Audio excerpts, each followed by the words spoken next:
Hello दोस्तों, SSC expert 247 में आपका बहुत बहुत स्वागत है। मैं आपको SSC GD, UP police, RPF आदि के कुछ मैथ्स के इम्पोर्टेंट क्वेश्चन कराने जा रहा हूं जो इन सभी एग्जामों में लगभग बार पूछे जाते हैं। तो आज का हमारा पहला क्वेश्चन है कार्य और समय का। इस क्वेश्चन के अंदर अपन को दिया हुआ है ए, बी और सी किसी कार्य को क्रमशः 30, 20 और 15, 30 और 20 दिनों में पूरा कर सकते हैं।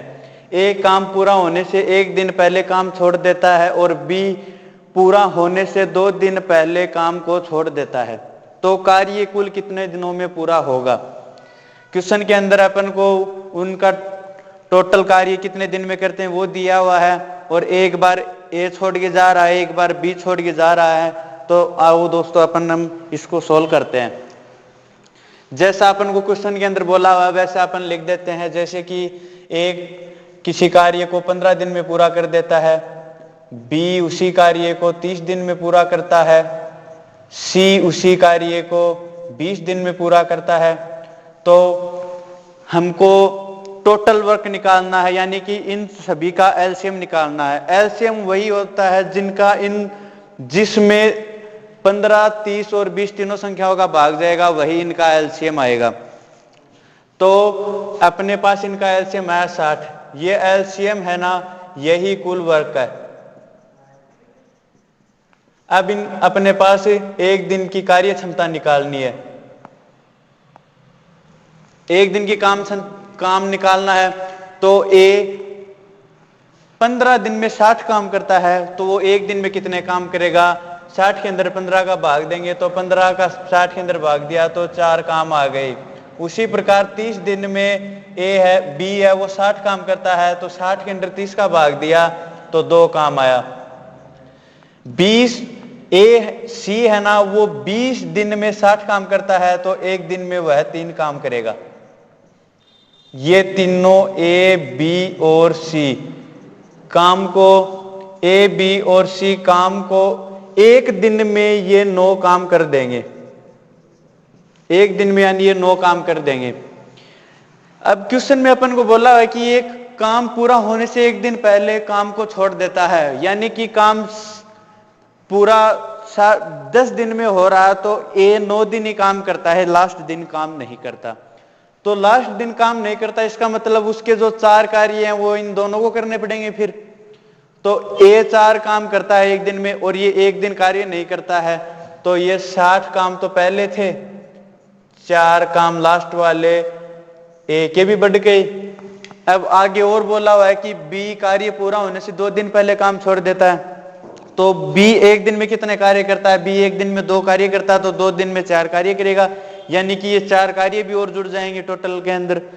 तो ये 4 कार्य भी और जोड़ दिए तो इनका टोटल योग हो गया 68 काम।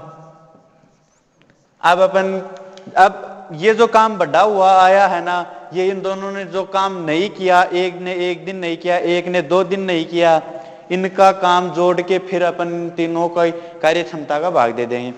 तो तीनों की कार्य क्षमता है 9, तो टोटल टाइम आएगा अपने पास कार्य को खत्म करने में तीनों द्वारा 68/9 दिन। ये इसका फाइनल आंसर है। तो अब दोस्तों अगला क्वेश्चन है अपने पास। त्रिभुज की अंतः त्रिज्या 8 सेमी दे रखी है और उसकी भुजाओं की लंबाई का योग 60 सेमी दे रखा है। त्रिभुज का क्षेत्रफल निकालना है अपन को। तो दोस्तों सीधा सीधा फॉर्मूला बनता है इसके अंदर कि इसकी अंतः त्रिज्या है वो तो दे रखी है 8 सेमी तथा भुजाओं का योग 60 दे रखा है। तो त्रिभुज का क्षेत्रफल निकालना है। तो त्रिभुज का क्षेत्रफल सीधा सीधा अपन निकाल देंगे 1/2 गुणा 8 गुणा 60 सेंटीमीटर स्क्वायर। ये हो गया अपने पास 30 को 8 से गुणा करेंगे तो 8 को 3 8 ये 24 240 सेंटीमीटर स्क्वायर। ये त्रिभुज का क्षेत्रफल आ गया। अब दोस्तों अगला क्वेश्चन है अपने पास कि अरुण ने 175 रुपए प्रति कमीज की दर से 3 कमीज खरीदी हैं और 250 रुपए प्रति पतलून की दर से 6 पतलूनें खरीदी हैं। तो सभी कपड़ों का औसत मूल्य ज्ञात करो। यानी कि उसने 175 रुपए प्रति कमीज की दर से तो 3 कमीज खरीद ली, यानी कि एक के 175 रुपए दिए, तो 3 के वो कितने पैसे देगा? तो 3 के देगा 175 गुणा 3। अब आगे बोला हुआ है कि 250 रुपये प्रति पतलून की दर से 6 पतलूनें खरीदी। तो पहले अपन को उसके पैसे लगे कितने हैं, आइटम कितने आए हैं, वो निकालना है अपन को। तो उसके पैसे लगेंगे वो पहले निकाल लेते हैं कि कमीजों के लगे कुल पैसे। 3 कमीज है, 175 की एक है, तो अपन को यहाँ इससे गुणा करना है। 3 पंजो 15, 5 यहाँ पर एक लगा, 7 ये 21 और 1 22, 2 लगाया, 3 एकम 3 और 2 5, यानी कि इतने रुपए की तो ये हो गई कमीज। पतलून की अपन को रेट दे रखी है 250 रुपये और खरीदता है 6 पतलून। 6 पतलून खरीदता है तो 250 को 6 से गुणा कर देंगे तो अपने पास आएगा 1500 रुपये आ गए अपने पास। अब इसके टोटल कितने पैसे लग गए, तो टोटल इसके पैसे लगेंगे, ये इसके अंदर ऐड किया तो ये आ गया अपने पास 2025 रुपये इसके टोटल खर्च हो गए। 2025 रुपये इसके टोटल खर्च हो गए। और इसके पास आइटम कितने हैं, आइटम इसने खरीदे हैं 3 तो कमीज खरीदी हैं, 6 पतलून खरीदी है। तो 225 के अंदर अपने औसत का जो फॉर्मूला होता है वो ये होता है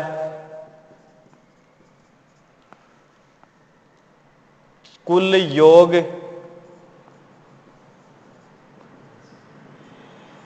बटा कुल संख्या, यानी कि आइटम कितने हैं। तो इनके जो पैसे लगे हैं वो तो 2025 रुपये हैं और इनकी जो टोटल संख्या है वो है 6 3 9। तो इसके अंदर अपन 9 का भाग देंगे। तो दोस्तों 9 का भाग दिया तो इसके अंदर 20 के अंदर 2 बार जाएगा, 2 शेष बचेगा, ये 22 हो जाएगा। 22 के अंदर भी फिर 2 बार ही जाएगा, 4 शेष बचेगा। 45 में 9 का भाग 5, यानी कि ये इसका औसत आ गया, औसत मूल्य आ गया।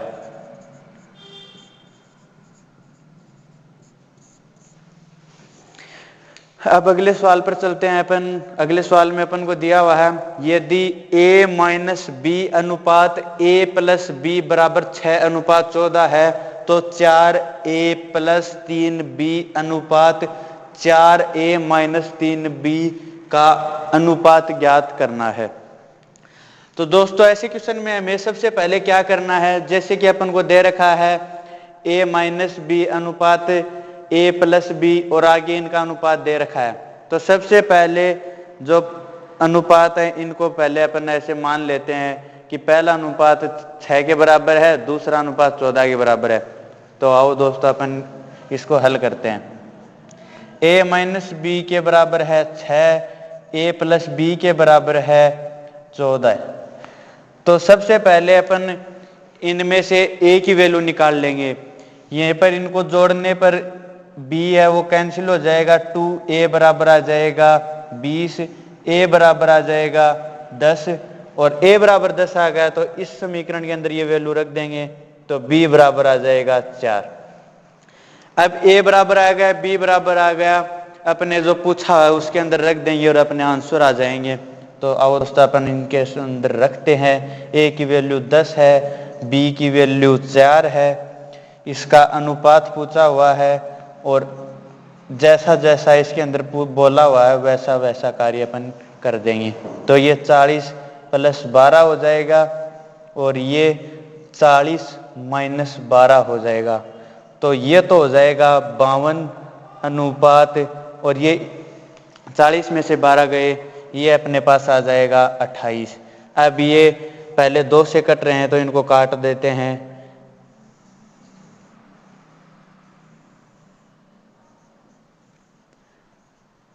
13 अनुपात 7 अपने पास ये 13 अनुपात 7 आ गया। ये 2 बार 2 से कैंसिल हो गए तो ये अपने पास आ गया। ये लास्ट अनुपात है जो अपन को पूछा हुआ था वो आ गया। अब मैं अगले क्वेश्चन की बात करता हूँ। अगले क्वेश्चन में अपन को दिया हुआ है कि 3 ठोस घन हैं, उनकी भुजाएं 3 मीटर, 4 मीटर और 5 मीटर है। तीनों को पिघाल कर एक नया घन बनाया जाता है। तो ऐसे क्वेश्चन में दोस्तों अपन को क्या करना है कि 3 घन है, जैसे कि 3 घन है मेरे पास छोटे छोटे, उनको मैं पिघालूंगा और फिर एक बड़ा घन बनाऊंगा। तो पहले उन तीनों का मेरे को निकालना पड़ेगा आयतन, क्योंकि आयतन उनको पिंगालूंगा तो आयतन के अंदर ही आएगा। तो पहले अपन इन तीनों घनों का आयतन निकाल लेते हैं। पहले घन का आयतन, घन का आयतन का सूत्र होता है भुजा की क्यूब। तो पहले घन का आयतन हो जाएगा 3 की क्यूब बराबर 27। दूसरे घन का आयतन, इसके अंदर भी वही करना है। 4 की क्यूब हो जाएगी, ये 4 की क्यूब होती है 64, तो ये 64 हो गया अपने पास। और तीसरे घन का और निकाल लेंगे, ये है 5 की क्यूब। 5 की क्यूब होती है 125। अब अपने पास तीनों को पिंगाल कर एक नया घन बनाना है, तो तीनों को पिंगालेंगे तो नया घन बनेगा, तो इनका आयतन जोड़ देंगे, सीधा से ये उस घन का आयतन आ जाएगा। इन तीनों को जोड़ देते हैं, 27 प्लस 64 प्लस 125। चलो दोस्तों इनको जोड़ते हैं। 5 4 9, 9 और 7 16, 6 2 8 2 10, 1 11, एक अपने पास यहां रह गई 216। यानी कि जो बड़ा नया घन आएगा उसका आयतन 216 हो गया। अब अपन को पूछा है नए घन का कुल पृष्ठीय क्षेत्रफल पूछा हुआ है, पृष्ठीय क्षेत्रफल निकालना है। ये तो नया घन आया है ना, उसका आयतन है, और पृष्ठीय क्षेत्रफल घन के कुल पृष्ठीय क्षेत्रफल का सूत्र होता है, कुल पृष्ठीय क्षेत्रफल का सूत्र होता है 6 गुणा भुजा की स्क्वायर। सबसे पहले तो हमें इसकी भुजा निकालनी है बड़े वाले घन की। तो बड़े वाले घन की भुजा हम कैसे निकालेंगे? बड़े वाले घन की भुजा, अपने पास घन का आयतन होता है भुजा की क्यूब, तो ये इसके बराबर हो जाएगा, a बराबर हो जाएगा 216 इन 3 रूट। तो ये आ गया 6 मीटर आ गई इसकी भुजा। इसका कुल क्षेत्रफल पृष्ठीय क्षेत्रफल है वो ज्ञात कर देंगे अपन। सूत्र के अंदर रखा 6 गुणा 6 की स्क्वायर, 6 गुणा 36, वो ही अपने पास इसका क्षेत्रफल आ गया, संपूर्ण पृष्ठीय क्षेत्रफल। ये इसका आंसर होगा फाइनल। अब मैं अगले क्वेश्चन की बात करता हूं। अगले क्वेश्चन में अपन को दे रखा है कि एक उम्मीदवार जो 50% अंक प्राप्त करता है वह 100 अंकों से अनुत्तीर्ण हो जाता है, लेकिन एक अन्य उम्मीदवार जिसने 78% अंक प्राप्त किए और उत्तीर्ण अंक से 40 अंक अधिक प्राप्त करता है, तो कुल पूर्णांक कितने हैं? तो दोस्तों ऐसे क्वेश्चन में सबसे पहले अपन को जो बोला हुआ है वो वैसे ही लिख देंगे। इसने 50% अंक प्राप्त कर 100 अंकों से फेल हो गई, यानी कि जो कट ऑफ थी उससे इसने 50% अंक प्राप्त कर लिए, और फिर टोटल में से इसने 50% अंक प्राप्त किए, जो कट ऑफ थी उससे 100 अंक कम प्राप्त किया, यानी कि इसके अंदर अपन 100 जोड़ देंगे तो अपने पास कट ऑफ आ जाएगी। तो सबसे पहले अपन लिखते हैं कि पहले ने 50% अंक प्राप्त किए और 100 में से फेल हो गया, तो सबसे पहले मैं इसके अंदर 100 जोड़ दूंगा तो कट ऑफ आ जाएगी, यानी कि ये इसके अंदर 100 जोड़ते ही कट ऑफ आ गई। अब अगले प्रश्न में बोला हुआ है कि दूसरे उम्मीदवार ने 78% अंक प्राप्त किए और कट ऑफ से 40 अंक अधिक प्राप्त किए, तो मैं उसके 78% से 40 घटा दूंगा तो मेरे पास कट ऑफ आ जाएगी उसके। तो कट ऑफ बराबर होंगे दोनों, तो मैं इसको ऐसे भी लिख सकता हूं कि 78% माइनस 40 अंक। अब आपको ये तो बताई है कि परसेंटेज से परसेंटेज घट जाएगा, जो नॉर्मल संख्या है उससे नॉर्मल संख्या घट जाएगी। दोनों को एक जगह कर लेते हैं, यानी कि 50% माइनस 78% और 100 को आगे भेज दूंगा, माइनस 40 प्लस माइनस का ये यहीं पे माइनस प्लस का तो आगे माइनस का हो जाएगा। तो मेरे पास आ गया ये माइनस का 28% और आगे हो जाएगा माइनस का 140 अंक, 140 अंक। अब माइनस माइनस कैंसिल, 28% की वैल्यू आ गई अपने पास, 140 टोटल पूर्णांक पूछा हुआ, 100% की वैल्यू निकालनी है, तो ये पर अपन 1% की वैल्यू निकाल लेंगे। 1% की वैल्यू आएगी 140/28। 100% की निकालने, टोटल पूर्णांक निकालना है, तो इसको 100 से गुणा कर देंगे सीधा ही। 100 से 28 का इसके अंदर 5 बार भाग गया 5 और भाग गया, 5 को 100 से गुणा गया तो टोटल पूर्णांक है वो अपने पास 500 आ जाएंगे। अब अपना ये अगला क्वेश्चन है 7 नंबर क्वेश्चन। ये अपने पास दिया हुआ है 100 भाग 10 माइनस कोष्टक -2 प्लस और जो दोबारा कोष्टक है -9 प्लस कोष्टक 3 -6 ऑफ 2। इस ऑफ का मतलब क्या होता है? ऑफ का मतलब होता है गुणा करना, और ये इस ऐसे क्वेश्चनों में जहां ऑफ आ जाए वो सबसे पहले करना होता है अपन को। तो सबसे पहले अपन ऑफ को हल करेंगे। ऑफ के ये कोष्टक के अंदर जो सबसे पहले है उसके अंदर ऑफ सबसे पहले हल करेंगे। तो ऑफ इसको सबसे पहले हल करना है 3 माइनस 6 गुणा 2 यानी कि 6 दूनी 12 माइनस, तो ये प्लस के 3 में से माइनस का 12 घटाएंगे तो ये माइनस का 9 आ जाएगा, यानी कि इतने की वैल्यू अपने पास माइनस की 9 आ गई।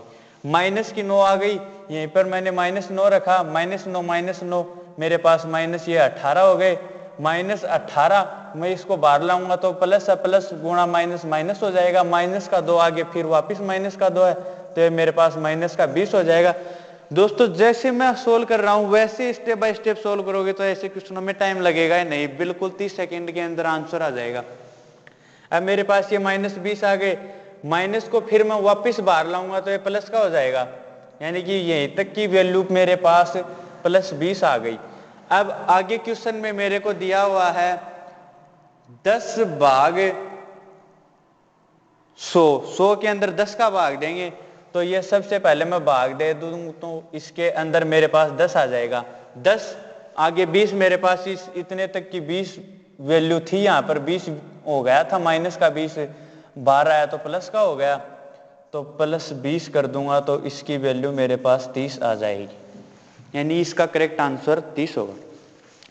अब मैं अगला क्वेश्चन की बात करता हूं। अगले क्वेश्चन में दिया हुआ है 1/2, 1/3 और 1/4 का चतुर्थ अनुपाती पूछा हुआ है। तो चतुर्थ अनुपाती होता क्या है? चतुर्थ अनुपाती होगा इसके अंदर, जैसे कि मैं पहले आपको कुछ ए बी मान के बताते हूँ, ए अनुपात बी समानुपात सी अनुपात डी।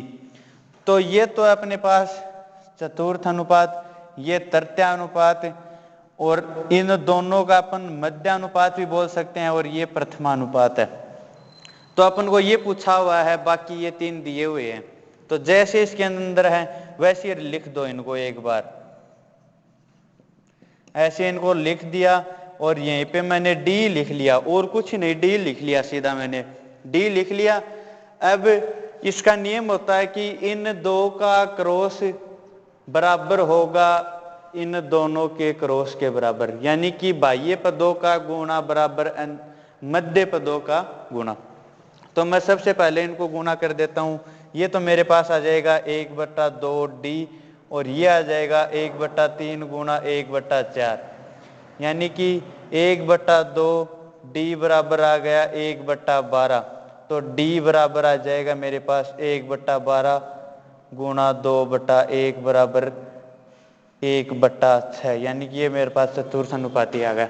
इस प्रकार मेरे को ये दोनों पूछ लेता, यानी कि मेरे को ऐसे बोल देता, ये 3 नहीं दे के ऐसे बोल देता 1/2 और 1/4 का मध्यानुपाती बताओ, तो मध्यानुपाती इन दोनों का क्रॉस करके इनका रूट निकाल लेते और मध्यानुपाती आ जाता।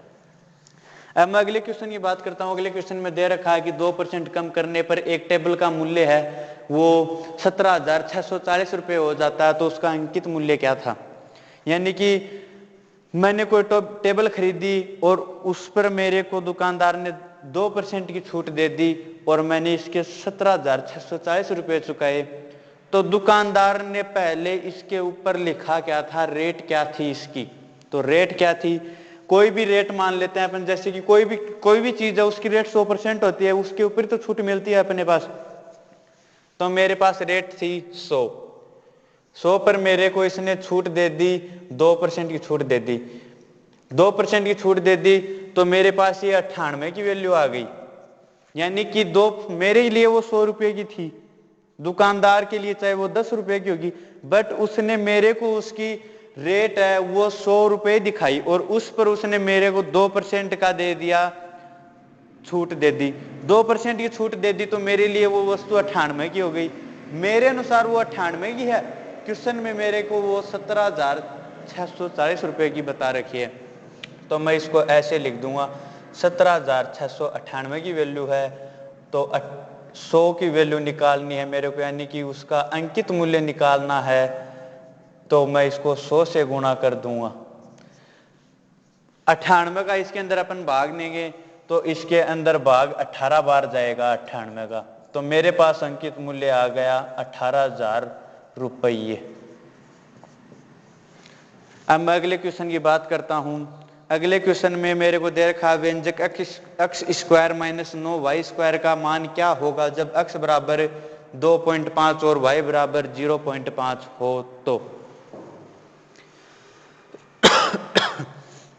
इसके अंदर देखो दोस्तों, अपने पास x की वैल्यू दे रखा है 2.5 और y की वैल्यू दे रखा है 0.5।